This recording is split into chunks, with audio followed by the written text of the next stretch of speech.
बात करते हैं रिपोर्टर लाइव का सिलसिला। प्रधानमंत्री मोदी ने ऑस्ट्रेलिया पीएम से द्विपक्षीय मुद्दों पर खास बातचीत की है। क्या कुछ रहा खास, बता रहे हमारे सहयोगी सुनील चौहान। प्रधानमंत्री नरेंद्र मोदी ने ऑस्ट्रेलिया के प्रधानमंत्री अल्बनीज के साथ द्विपक्षीय वार्ता की और उन्होंने विश्व कप के लिए भारत आने का न्योता भी दिया। इस दौरान आपको बता दें, विदेश मंत्री एस जयशंकर और सलाहकार डोवाल भी वहां पर मौजूद रहे। मुलाकात के बाद पीएम नरेंद्र मोदी और अल्बनीज ने मिलकर प्रेस कॉन्फ्रेंस को संबोधित किया। प्रधानमंत्री नरेंद्र मोदी ने बुधवार को सिडनी में अपने ऑस्ट्रेलियाई समकक्ष एंथनी अल्बनीज के साथ द्विपक्षीय बैठक की।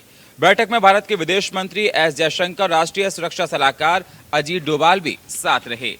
इसमें पहले पीएम मोदी को एडमिरल्टी हाउस में सेरेमोनियल गार्ड ऑफ ऑनर दिया गया। इस दौरान एडमिरल्टी हाउस में विजिटर्स बुक में हस्ताक्षर किए गए। पीएम मोदी ने ऑस्ट्रेलिया के गवर्नर जनरल और ऑस्ट्रेलियाई विपक्षी नेता के साथ भी बैठक की। द्विपक्षीय बैठक के बाद पीएम मोदी ने अपने अल्बनीज के साथ संयुक्त प्रेस कॉन्फ्रेंस में कहा कि हमने खनन और महत्वपूर्ण खनिजों के क्षेत्रों में अपने रणनीतिक सहयोग को मजबूत करने पर रचनात्मक चर्चा की। साथ ही हमने हरित हाइड्रोजन पर टास्क फोर्स स्थापित करने का निर्णय लिया है। पीएम मोदी ने साल भारत में होने वाले क्रिकेट विश्व कप के लिए अल्बनीज और सभी ऑस्ट्रेलियाई क्रिकेट प्रशंसकों को भारत आने का निमंत्रण दिया। उन्होंने कहा कि उस समय आपको भारत में भव्य दिवाली का जश्न भी देखने को मिलेगा। मोदी ने कहा कि मंदिरों में हमला स्वीकार नहीं। एंथनी अल्बनीज ने ऐसे सामाजिक तत्वों पर कार्रवाई का भरोसा दिया। पीएम मोदी ने मंगलवार को सामुदायिक कार्यक्रम के दौरान भारतीय प्रवासियों को अपने मुख्य संबोधन में पारस्परिक विश्वास और पारस्परिक सम्मान पर प्रकाश डाला, जो भारत और ऑस्ट्रेलिया के बीच घनिष्ठ ऐतिहासिक संबंधों की नींव है। भारत और ऑस्ट्रेलिया के बीच द्विपक्षीय संबंधों को पहले 3C कॉमनवेल्थ, क्रिकेट और करी द्वारा परिभाषित किया गया था और फिर लोकतंत्र, प्रवासी और दोस्ती, और बाद में ऊर्जा, अर्थव्यवस्था और शिक्षा का एक प्रमुख घटक के रूप में उभरे हैं। मोदी ने प्रेस कॉन्फ्रेंस की जिसमें तमाम तरह की बातें निकल कर आई। साथ ही साथ बताया कि होने वाले वर्ल्ड कप आप लोग देखने के लिए आइए, उस समय भारत में दिवाली का माहौल होगा। कैमरामैन निक्की के साथ मैं सुनील चौहान, इंडिया वॉइस, नोएडा। और देश के नए संसद भवन के उद्घाटन को लेकर देश में नया सियासी संग्राम छिड़ गया है। पूरी खबर क्या है, बता रही हैं स्वीटी दीक्षित।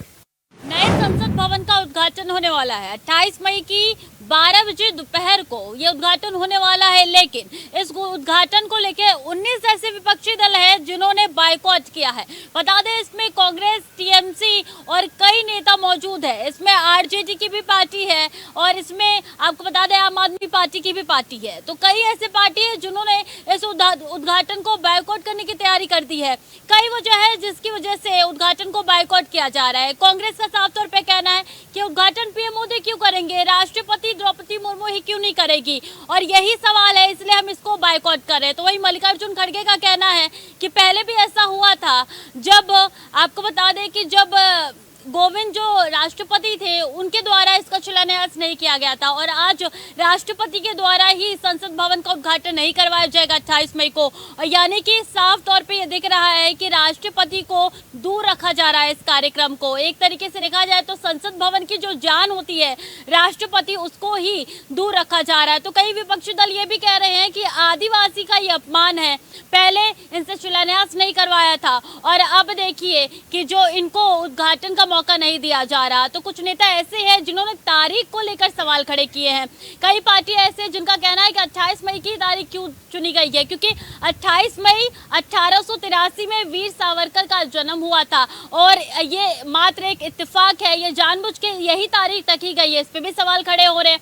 और इसी संदर्भ में देखिए, आज गृह मंत्री अमित शाह ने प्रेस कॉन्फ्रेंस की। उन्होंने साफ तौर पे कहा है कि ये पीएम मोदी का दूरदर्शिता का परिणाम है कि आज नया संसद भवन 28 मई को मिलने जा रहा है। इसी के साथ उन्होंने कहा कि हमारा काम है तमाम विपक्षी पार्टी को इनवाइट करना, जो ना आए वो उनकी जिम्मेदारी। इसी के साथ उन्होंने कहा है कि संगोल के बारे में काफी कम लोग जानते हैं और हम संगोल को जल्द ही, जो कि संगोल एक उस समय का अंग्रेजों के द्वारा भारत को दिया गया हस्तांतरण था, जो कि काफी प्रसिद्ध माना जा रहा है। तो संगोल को नए संसद भवन में स्थापित किया जाएगा। अब देखना होगा कि 28 मई को कौन कौन सी पार्टी ऐसी है जो इस उद्घाटन समारोह में आती है। कैमरा पर्सन निक्की के साथ स्वीटी दीक्षित, इंडिया वॉइस। दिल्ली के मुख्यमंत्री अरविंद केजरीवाल ने महाराष्ट्र के पूर्व सीएम उद्धव ठाकरे से मुलाकात की है। क्या कुछ रहा इस मुलाकात में, कैसी रही मुलाकात, बता रहे हैं नितिन चौधरी। महाराष्ट्र के मुंबई में दिल्ली के मुख्यमंत्री अरविंद केजरीवाल ने शिवसेना के नेता और पूर्व मुख्यमंत्री उद्धव ठाकरे से मुलाकात की है। बता दें कि यह मुलाकात काफ़ी खास रही है। मुलाकात के बाद संयुक्त संवाददाता सम्मेलन के दौरान सीएम अरविंद केजरीवाल ने कहा है कि शिवसेना यूनिट प्रमुख उद्धव ठाकरे ने मुझसे वादा किया है कि वो अध्यादेश के खिलाफ लड़ाई में साथ देंगे। इसके अलावा उन्होंने कहा है कि हम रिश्ते कमाने वाले लोग हैं, राजनीति अपनी जगह पर तंत्र को बचाने के लिए हम एक साथ आए हैं। सीएम अरविंद केजरीवाल ने कहा है कि 8 साल लंबी लड़ाई के बाद सुप्रीम कोर्ट से हमें दिल्ली को चलाने का अधिकार मिला था। 8 दिनों के अंदर ही केंद्र सरकार ने अध्यादेश जारी कर दिया है, वो अधिकार वापस ले लिया जाएगा। जनतंत्र में चुनी हुई सरकार के पास पावर होनी चाहिए, पर लोकतंत्र में जनता की चलनी नहीं चाहिए। बीजेपी के लोगों ने जज के खिलाफ मुहिम चलाते हुए शिवसेना की सरकार को भी ईडी और सीबीआई के जरिए गिराया गया था। दिल्ली में भी हमारे विधायकों को खरीदने के लिए ऑपरेशन लोटस चलाया गया था। पीएम के नाम के लिए बगैर कहा कि ऐसे आदमी देश नहीं चला सकता जो अहंकार में जो जी रहा है। इतना ही नहीं, पंजाब के राज्यपाल ने इस बार बजट सेशन नहीं होने दिया है। इसलिए ज़रूरी है कि राज्यसभा में सभी विपक्षी दल मिलकर राज्यसभा में केंद्र के बिल गिरा दें। ऐसा हो जाता है तो 2024 के बाद यह सरकार दोबारा नहीं आएगी। पंजाब के सीएम भगवंत मान ने कहा है कि देश किसी के बाप की जागीर नहीं है। अगले 35 साल तक खुद को प्रधानमंत्री मान लिया है। लोकतंत्र खतरे में है। चुनी हुई सरकार को परेशान किया जा रहा है। राज्यपाल बीजेपी के बनाए गए हैं। वहीं महाराष्ट्र के पूर्व सीएम और शिवसेना यूनिट प्रमुख उद्धव ठाकरे ने कहा है कि नौकरशाही पर अधिकार लेकर सुप्रीम कोर्ट का फैसला स्वागत योग्य था। लोकतंत्र के लिए जरूरी भी था कि लेकिन केंद्र सरकार के अध्यादेश लाकर गलत क्या है। दिल्ली में चुने हुए प्रतिनिधियों के पास अधिकार होना चाहिए। अगर यह हाल रहा तो आने वाले समय में केंद्र और राज्यों में एक ही चुनाव होगा। दिल्ली के मुख्यमंत्री अरविंद केजरीवाल की मुलाकात आज उद्धव ठाकरे से हुई। जिस तरीके से अध्यादेश लाया गया था दिल्ली में केंद्र सरकार के द्वारा, तो उसको देखते हुए आज अरविंद केजरीवाल ने उद्धव ठाकरे से मुलाकात की। मुलाकात के बाद कहा है कि हमारी लंबी लड़ाई चलेगी। कैमरामैन निक्की के साथ मैं नितिन चौधरी, इंडिया वॉइस। समाजवादी पार्टी के नेता स्वामी प्रसाद मौर्य दिन दिनों देश भर के साधु संतों के निशाने पर हैं। पूरी खबर क्या है बता रहे हैं दिनकर आनंद। रामचरितमानस की चौपाई को लेकर विवादित बयान देने से स्वामी प्रसाद मौर्य समाजवादी पार्टी के नेता देश के सभी साधु संतों के निशाने पर आ गए हैं। आपको बता दें कि एक बार फिर से उन्होंने बेतुका बयान दे दिया। दरअसल उन्होंने एक बार फिर से हिंदू राष्ट्र की मांग करने वालों के ऊपर राष्ट्रद्रोह का मुकदमा दर्ज करने की मांग की, जिसके बाद हनुमानगढ़ी के मुख्य पुजारी संत राजू दास ने एक बयान दिया और उन्होंने उनके बयान को प्रतिकार किया है। संत राजू दास ने बयान देकर यह कहा कि स्वामी प्रसाद मौर्य को सामाजिक आतंकवादी घोषित किया जाना चाहिए और उनका एनकाउंटर कर दिया जाना चाहिए। दरअसल आपको बता दें कि संत राजू दास ने एक वीडियो जारी किया जिसमें उन्होंने बताया कि हिंदू राष्ट्र का मतलब सद्भाव प्रेम के साथ किसी जगह पर रहना होता है। स्वामी प्रसाद मौर्य विदेशों में जाए, वहां किस तरीके से लोग रहते इसको समझे, लेकिन उनका यह बयान जो स्वामी प्रसाद मौर्य को लेकर है, एनकाउंटर और सामाजिक आतंकवादी को लेकर, जिसके बाद उनका यह बयान चर्चा में आ गया। संत राजू दास लगातार सुर्खियों में बने हुए हैं। कैमरा पर्सन निकी के साथ मैं दिनकर आनंद, इंडिया वॉइस। उधर देश की सबसे बड़ी या ये कहें कि सबसे कठिन परीक्षा यूपीएससी 2022 का रिजल्ट कल यानी कि मंगलवार को घोषित हुआ। कैसा रहा लड़कियों का प्रदर्शन, बता रही हैं दीक्षा चौधरी। प्रधानमंत्री ने एक नारा दिया था, बेटी बचाओ बेटी पढ़ाओ। ये अब नारा साकार होता हुआ दिखाई दे रहा है। दरअसल देश के सबसे प्रतिष्ठित यूपीएससी का रिजल्ट जारी हुआ तो हर कोई हैरान रह गया, क्योंकि इसमें देश के सब पहले और दूसरे और तीसरे स्थान पर बेटियों ने अपना कब्जा जमाया हुआ है। आपको बता दें, रिजल्ट जारी करने के साथ ही यूपीएससी ने इतिहास भी रच दिया। इस साल भारतीय सिविल सेवाओं के लिए अब तक की सबसे अधिक संख्या में महिलाओं का चयन किया गया। यूपीएससी की ओर से जारी फाइनल लिस्ट में 933 उम्मीदवारों में से 1/3 से अधिक महिलाएं हैं। इसमें केवल 2 दशक पहले चयनित उम्मीदवारों में महिलाओं की संख्या केवल 20% थी। इसके अलावा इस साल टॉप 4 रैंक में महिलाओं ने जगह बनाई है। ये लगातार दूसरा साल है जब महिला उम्मीदवारों ने टॉप 3 में स्थान हासिल की है। गौतम बुद्ध नगर की दिल्ली विश्वविद्यालय से ग्रेजुएट इशिता किशोर ने अपने वैकल्पिक विषयों के रूप में राजनीति विज्ञान और अंतर्राष्ट्रीय संबंधों के साथ अपने तीसरे प्रयास में परीक्षा में टॉप किया। वहीं टॉप 2 रैंक हासिल करने वाली बिहार के बक्सर की गरिमा लोहिया ने किरोड़ीमल कॉलेज से कॉमर्स विषय से ग्रेजुएशन की। तेलंगाना की उमा भारती एन ने आईआईटी हैदराबाद से बीटेक किया और यूपीएससी में टॉप 3 रैंक प्राप्त की। ड्यू के मिरांडा हाउस कॉलेज से बीएससी ग्रेजुएट स्मृति मिश्रा ने चौथी रैंक हासिल की। तो आपको बता दें, सिविल सेवाओं में पिछले 2 दशकों में महिलाओं के प्रतिनिधित्व में क्रमिक वृद्धि देखी गई। वर्ष 2006 तक यूपीएससी द्वारा चुने गए कुल उम्मीदवारों में उनकी हिस्सेदारी लगभग 20% थी। इस साल 34% के साथ सबसे अधिक महिलाओं की हिस्सेदारी देखी गई। इस साल की टॉपर रही इशिता ने कहा कि उन्हें बचपन से ही देश के प्रति प्रेम भावना पहले से ही थी। कैमरामैन निक्की के साथ दीक्षा चौधरी, इंडिया वॉइस। राहों में चाहे कितने भी कांटे हों, रास्तों में कितनी ही समस्याएं क्यों ना पैदा हों, लेकिन जो ठान लिया वो करके दिखाया मैनपुरी के एक दिव्यांग ने। जी हां, देश की सबसे बड़ी परीक्षा, सबसे कठिन परीक्षा को क्वालिफाई किया है। बता रहे हमारे सहयोगी।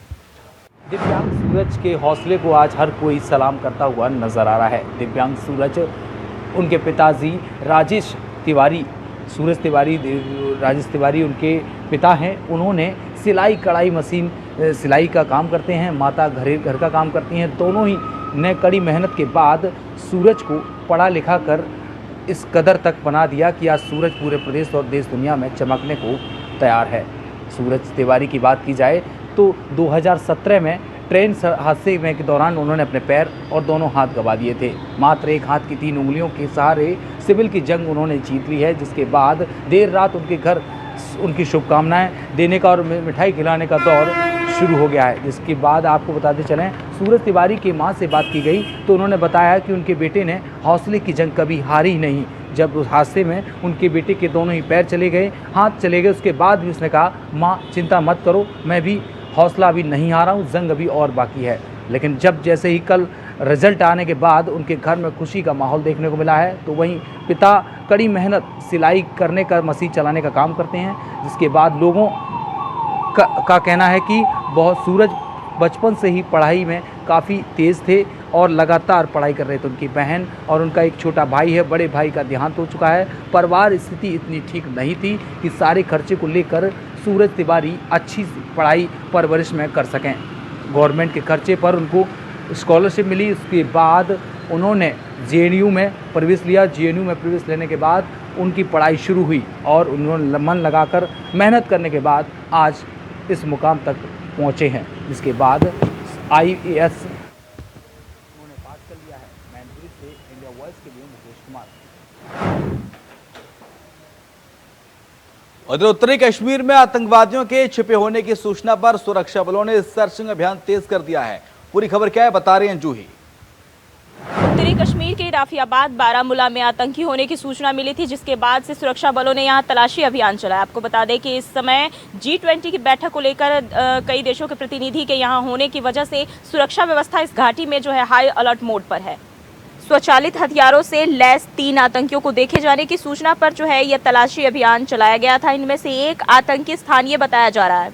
ये तीनों अपने किसी संपर्क सूत्र से मिलने आए थे। सुरक्षा बलों ने तकरीबन 1.5 घंटे तक सभी संदिग्ध मकानों की तलाशी ली और कुछ ग्रामीणों से भी पूछताछ की, लेकिन आतंकवादियों का कोई सुराग नहीं मिला। सूत्रों की माने तो आतंकियों को सुरक्षा बलों के अभियान की भनक समय रहते ही लग गई होगी और तुरंत गांव में जाकर ठिकाना बदलकर आसपास के किसी जंगल या फिर अपने दूसरे ठिकानों पर जो है वो भाग निकले होंगे। कैमरामैन निकी के साथ मैं जूही, इंडिया वॉइस। उधर यूपी के बलिया में बीजेपी का राजभर अभियान जारी है। महाराजा सुहेलदेव को लेकर कार्यक्रम का आयोजन किया गया। बता रहे हमारे सहयोगी करुणेश पांडे। महाराजा सुहेलदेव राजभर सम्मान समारोह का आयोजन किया गया है। यहाँ पे मंच, मैं आपको मंच दिखाना चाहूंगा। इसी मंच सामने लगा हुआ है। इस मंच में यूपी के मंत्री राजभर से कई राजभर के नेतृत्व है। मैं इसमें दिखाना चाहूंगा कि यहाँ पर इतनी चिलचिलाती धूप हुई है, लेकिन यहाँ पर जो लोग इतने इकट्ठा हुए हैं, ये रामाज के या अनिल राजभर के, ये महाराजा सुहेलदेव राजभर सम्मान समारोह के कार्यक्रम में उपस्थित है। मैं इसी क्रम में मैं कुछ लोगों से बातचीत करना भी चाहूंगा। मैं हमारे साथ कुछ लोग मौजूद हैं, मैं उनसे बात करना चाहता हूं कि इस कार्यक्रम का क्या मकसद है। आपका क्या नाम है? शंकर प्रसाद राजभर। अभी यहाँ पे किस तरह का कार्य चल रहा है? यहाँ कार्यक्रम है सुहेलदेव समारोह है, जो महाराजा सुहेलदेव जी के सम्मान में ये राजभरों का एक सम्मान समारोह हो रहा है।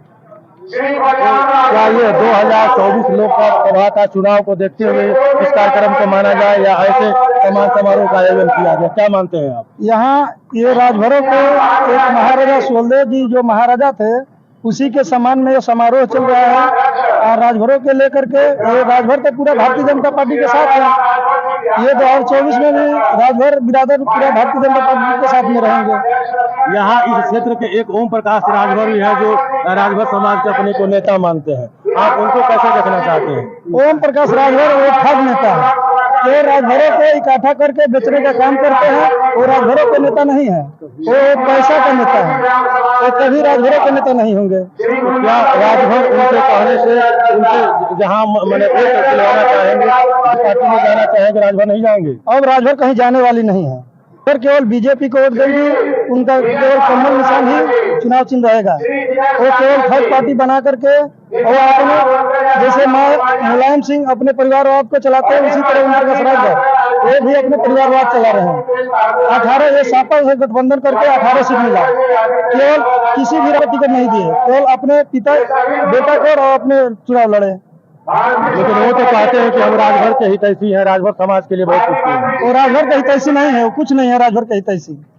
अभी आप देख रहे थे यह महाराजा सुहेलदेव राजा कार्यक्रम सम्मान कार्यक्रम के अंतर्गत जो है कुछ लोगों का ये कहना है कि यहाँ पे जो कार्यक्रम में ये राजभर समाज है वो भारतीय जनता पार्टी के लिए है, न कि ओम प्रकाश राजभर के लिए है। और इधर मुरादाबाद में फर्जी हिंदू आईडी कार्ड बनाकर नाबालिग के हिंदू छात्रा को फंसाने वाले इमरान को गिरफ्तार किया गया है। पूरी खबर पर ज्यादा अपडेट्स दे रहे हमारे सहयोगी शारिक सिद्दीकी। मुरादाबाद जनपद के कोतवाली इलाके का एक मामला सामने आया, जहां पर एक युवक और एक युवती अपने साथ बाइक पर बैठने जा रहे थे। वहीं हिंदू संगठन के कार्यकर्ताओं के द्वारा बाइक को रोककर दोनों से जब पूछताछ की गई तो लड़के के द्वारा अपना धर्म हिंदू बताया गया था, लेकिन जब इस पूरे मामले में जांच की गई पुलिस के द्वारा तो लड़का मुस्लिम था और एक नॉन मुस्लिम लड़की के साथ जा रहा था। वहीं हिंदू संगठन के कार्यकर्ताओं के द्वारा दोनों को पकड़कर अपने साथ थाने लेकर पहुंचे, जिसके बाद पुलिस के द्वारा वैधानिक कार्यवाही को अंजाम दिया गया। नाबालिग युवती के परिजनों की शिकायत पर एक मुकदमा दर्ज किया गया, जिसमें युवक को जेल भेजने की कार्यवाही को मुरादाबाद जनपद की कोतवाली पुलिस के द्वारा अंजाम दिया गया है। मुरादाबाद से इंडिया वॉइस के लिए शारिक सिद्दीकी। उधर हमीरपुर में दारू पार्टी के दौरान दो दोस्तों में विवाद हो गया। विवाद धीरे धीरे करके कितना गहराया बता रहे हमारे से। आज हमीरपुर में उस समय सनसनी फैल गई जब एक गांव में एक दोस्त ने ही दोस्त की हत्या कर दी। पूरा मामला हमीरपुर के सुमेरपुर थाना क्षेत्र के देव गांव का है। यहाँ पर बीती रात दो युवक आपस में दारू पार्टी कर रहे थे और आपस में कुछ विवाद हुआ। विवाद होने के बाद जो दूसरा दोस्त है वो हता, उसके ऊपर गंभीर मुकदमे भी चल रहे थे और वो हिस्ट्री सीटर भी था। उसी ने बीती रात अपने दोस्त के साथ जो दारू पार्टी कर रहा था उसके साथ मारपीट की लाठी डंडों से, और इसके बाद मारपीट करने के बाद वो फरार हो जाता है। और जैसे ही ग्रामीण सुबह पहुंचते हैं उसके घर तो देखते हैं खून से लथपथ लाश पड़ी होती है और इसके बाद पुलिस को सूचना देते हैं। पुलिस जब मौके पर पहुंचती है और एसटी टीम और पुलिस सीओ सदर हमीरपुर पुलिस अधीक्षक मौके पर पहुंचते हैं। इसका जांच करने के बाद पूरी बॉडी को कब्जे में लेने के बाद उसको पोस्टमार्टम के लिए भेजते हैं और जो जिसने हत्या की थी उसको पुलिस तुरंत गिरफ्तार कर लेती है। इसके बाद पूछताछ के लिए थाने ले जाती है और जांच चल रही है। इंडिया वॉइस से रूपेश गुप्ता, हमीरपुर। उधर यूपी के मिर्जापुर में बदमाश बेखौफ है। धारदार हथियार से पत्रकार पर हमला किया गया, उसे घायल किया गया, बता रहे हमारे सहयोगी कमलेश कुमार। मिर्जापुर के विंध्याचल थाना अंतर्गत अमरावती चौराहे पर एक गोमती की दुकान थी। जो दो पत्रकार वहां पे पहुंचे थे अपना चाय पानी करने के लिए। एक आपको बताते चले कि वो गोमती छोटी सी थी, एक बुजुर्ग महिला गोमती पर अपना चाय पान बिक्री करके अपना जीवन यापन कर रही थी। पर वहां पर दो पत्रकार जो पहुंचे थे वो भी चाय पीने के बहाने पहुंचे और चाय पी रहे थे। पर उसी में 6 हमलावर जो आए थे। वह हमलावर क्या था कि आपको बताते चले कि वो हमलावर एक कुत्ता था। कुत्ते के बच्चे पिल्ले को पैर से उन्होंने दबा दिया और दबाते दौरान उन्होंने पिल्ला चिल्लाते हुए भागता चला गया। पर ये पत्रकार बोले कि भाई साहब क्यों जो है कि पिल्ले को पैर से दबा रहे हैं, ये भी जान है, काट लेगा, छोटा सा बच्चा है। तो इसी पर पत्रकार पर भड़क गया, गाली गलौज करने लगे और वो जो है मारपीट करने के लिए 3 अपराधी उसमें साथ में उनके थे। लेकिन कुछ ही देर में जैसे गाली गलौज होने लगा 3 लोग उनके साथ और आ गए थे। अब हो गए 6 लोगों मिलकर उस पत्रकार 2 पत्रकार थे, उनको ऐसे गंभीर रूप से हमला कर दिया कि फेस में पूरे टाँके लगे हुए हैं, उनके चेस्ट में टाँके लगे हुए हैं। और आपको बताते चले ये मामला जब थाने विंध्याचल अंतर्गत पहुंचा तो संतोष कुमार मिश्रा के जानकारी हुई। अब पुलिस अधीक्षक संतोष कुमार मिश्रा को जानकारी हुई जब से, तो उन्होंने इस मामले को संज्ञान में लेते हुए कार्रवाई के आवश्यक निर्देश दिए। आज आपको बताते चले ये मामला 18 तारीख को हुई थी, लेकिन आज डेट 23 तारीख है। आज इस मामले का खुलासा करते हुए पुलिस अधीक्षक संतोष मिश्रा ने उन अपराधियों को खोजबीन करते हुए उन 3 अपराधियों को गिरफ्तार किया है। अभी आपको बता दें कि 3 अपराधी अभी तक लापता हुए, उनकी भी खोज जारी है। और जो 3 अपराधी पकड़े गए हैं इनके पर कार्रवाई करते हुए जेल भेजा गया है। मिर्जापुर से इंडिया वॉइस के लिए कमलेश कुमार की रिपोर्ट। उधर यूपी के रायबरेली में अवैध मिट्टी खनन का कारोबार तेजी के साथ चल रहा है। इसके वीडियो भी काफी सोशल मीडिया पर वायरल हो रहे हैं, बता रहे राजू तिवारी। रायबरेली जिले में इन दिनों अवैध कारोबारियों के हौसले बुलंद देखे जा रहे हैं। आपको बता दें कि लगातार पुलिस अधीक्षक रायबरेली आलोक प्रियदर्शी के द्वारा अवैध कारोबारियों पर शासन के मंशा अनुरूप लगाम लगाने का प्रयास किया जा रहा है। लेकिन बात करें स्थानीय पुलिस की, तो स्थानीय पुलिस की शिथिलता के चलते शासन की मंशा पर पानी फेरा जा रहा है और अवैध कारोबारियों के हौसले बुलंद देखे जा रहे हैं। ताजा मामला रायबरेली जिले के मिलेरिया थाना क्षेत्र का है, जहां स्थानीय पुलिस व राजस्व कर्मियों की मिली भगत से बड़ा खनन का काला कारनामा देखने को मिला है और लगातार ऐसे कई मामले सामने आ चुके हैं। इसके बावजूद भी न तो स्थानीय प्रशासन न खनन विभाग पूरे मामले को संज्ञान लेते हुए कार्यवाही कर रहा है, बल्कि मिली भगत से ऐसे कारनामों में जो मोटे रकम मिलते हैं उनसे अपने जेब भरने का काम कर रहा है। और वहीं अवैध कारोबारियों के हौसले लगातार बुलंद देखे जा रहे हैं। तो अब देखने वाली बात होगी कि इस तरह के मामले जो सामने आए हैं इस पर स्थानीय प्रशासन व जिला प्रशासन किस तरह से संज्ञान लेते हुए कार्यवाही करता है।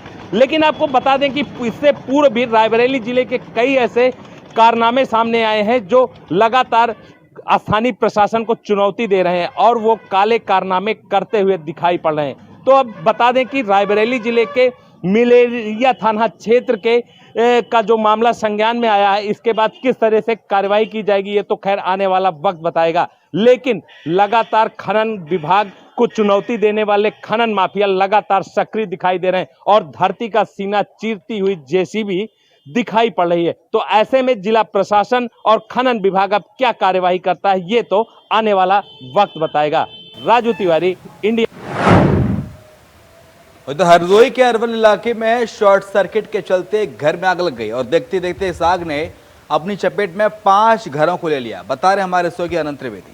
शॉर्ट सर्किट से लगी आग, एक घर में तार की चिंगारी जो उठी और जाके घर पे कपड़ों में लगी, उस आग की चिंगारी ने अपनी लपट में ही 6 घर और ले लिए, जिससे कई लाखों का नुकसान हो गया है। हालांकि जब आग ने विकराल रूप लिया वहां ग्रामीणों ने पुलिस को सूचना भी दी। मौके पे जब पुलिस पहुंची है और दमकल की कई गाड़ियां मौके पर पहुंची तब आग पर काबू पाया है। आपको बता दें कि पूरा मामला अरवल थाना क्षेत्र का है, जहां पर जिस वक्त लोग सभी लेटे हुए थे और अचानक बिजली का तेज आने से शॉर्ट सर्किट हुआ और आग ने विकराल रूप ले लिया और आसपास के जो घर थे वो भी जलकर राख हो गए हैं। पूरे मामले पे लेखपाल भी पहुंचे हैं और नुकसान का आकलन लगाया जा रहा है कि कितना नुकसान हुआ है और अब देखना ये होगा कितनी जल्दी इन लोगों को मुआवजा मिलेगा और किस तरीके से राहत मिलेगी। हरदोई से आनंद त्रिवेदी, इंडिया वॉइस। और अलीगढ़ में गैस सिलेंडर फटने से बड़ा हादसा हुआ है, बता रहे हैं प्रदीप पुंडी। अलीगढ़ में खाना बनाने के दौरान हुआ बड़ा हादसा। आपको बता दें पूरी घटना थाना सासनी गेट के सराय की है, जहां पर राजा राम नामक व्यक्ति के यहाँ सुबह तकरीबन 10:30 बजे के आसपास खाना बन रहा था कि तभी अचानक से सिलेंडर फट गया। सिलेंडर फटने से घर के अंदर आग लग गई और आग में परिवारजन सारे के सारे झुलस गए। इसके साथ ही घर के अंदर जो सामान था, जो फर्नीचर था, वह भी जलकर राख हो गया। घटना की सूचना स्थानीय लोगों ने पुलिस को दी। पुलिस और फायर ब्रिगेड पर मौके पर पहुंचे और फायर ब्रिगेड से लोगों ने जैसे तैसे आग पर काबू पाया, लेकिन जब तक आग पर काबू पाया जा सका तब तक घर का पूरा सामान जलकर राख हो चुका था। वहीं 2 व्यक्ति इस घटना में गंभीर रूप से घायल हो गए, जिनके इलाज के लिए मेडिकल कॉलेज भेज दिया गया है। वहीं लोगों का कहना है कि इस तरह के जो हादसे के बिजली तंग है और वहाँ पर आग बुझाने की या और भी जो संसाधन है जिसको आग को रोका जा सके, ऐसी कोई व्यवस्था नहीं है, जिसको लेकर लोगों में काफ़ी आक्रोश नजर आया। आपको बताते हैं घटना से जो घर का पूरा सामान जलकर राख हो गया और 2 बच्चे गंभीर रूप से घायल हैं। वहीं पुलिस ने जो घायल हैं उनको उपचार के लिए मेडिकल कॉलेज भेज दिया है और मामले की जानबीन कर रही है। मैं प्रदीप पुंडीर, इंडिया वॉइस, अलीगढ़। और इसी के साथ रिपोर्टर लाइव में फिलहाल इतना ही। खबरें लगातार जारी हैं, आप देखते रहिए इंडिया वॉइस।